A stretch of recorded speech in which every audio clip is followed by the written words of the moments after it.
Magandang araw sa inyong lahat. Welcome sa Sharing Experiences channel, kung saan nagbabahagi ako ng experiences ko para mas mapagaan tayo sa pag-aaral ng German.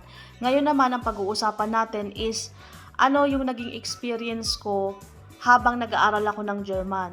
So, nung binigyan na ako ng schedule ng agency kung kailan yung first day ng training, syempre excited ako and wala naman akong expectation kasi basta ang alam ko, pupunta ako ng training para mag-aral ng German language.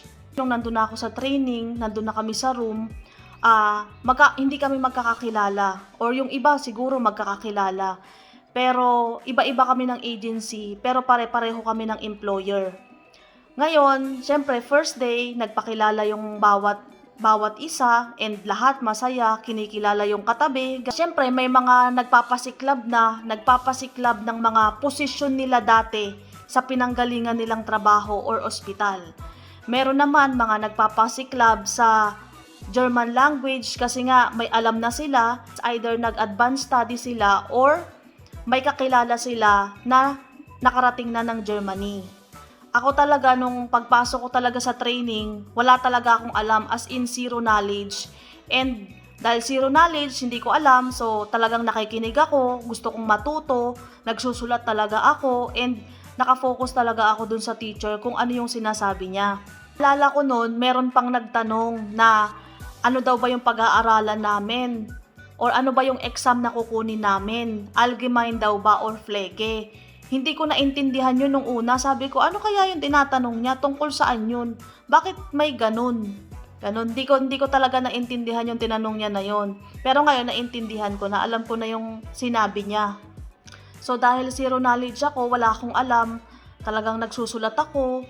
And nakikinig talaga ako dun sa teacher. And nagbabasa ako, ganyan. Pero hindi ko talaga siya maintindihan. Kasi nakapokus ako dun sa teacher. Ang problema yung teacher, parang hindi siya teacher. Dun sa training namin, parang ine-expect ng teacher na alam na namin yung ginagawa namin. Alam na namin dapat yung sinasabi niya. Alam na namin dapat yung isasagot namin. Kumbaga, sa training, ang ine-expect nila sa amin is more on application. Dapat sumasagot na kami. Dapat nakaka-respond na kami sa kanila or naiintindihan namin yung sinasabi nila. Hindi naman siya nagpapaliwanag, yung mga teacher, hindi sila nagpapaliwanag kung ano yun, kung para saan yun or what.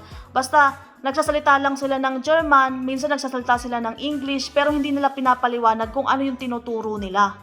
Nung nanood na ako ng YouTube, nung nanood na ako ng mga videos, dun ko na naintindihan na kasi ine-explain sa YouTube kung ano yon, para saan yon, bakit ganun. So, doon ko na naintindihan na, yung salita pala na yon, ito pala yung ibig sabihin. Ganito pala yung pinapaliwanag niya, ganito pala yung sinasabi niya, and dapat ganito pala yung respond namin. Ganito. So, mas naintindihan ko nung nanonood na ako ng mga videos kasi ine-explain doon kung ano yung mga salita na yon, para saan yon, saan ginagamit yon. So, yun lang muna. Galingan nyo sa pag-aaral ng German and palagi nyong isipin kung bakit kayo nag-aaral ng German. Ingat kayo palagi. God bless. See you dito sa Germany. At sa mga nakapasa na, welcome sa Germany. Tschüss!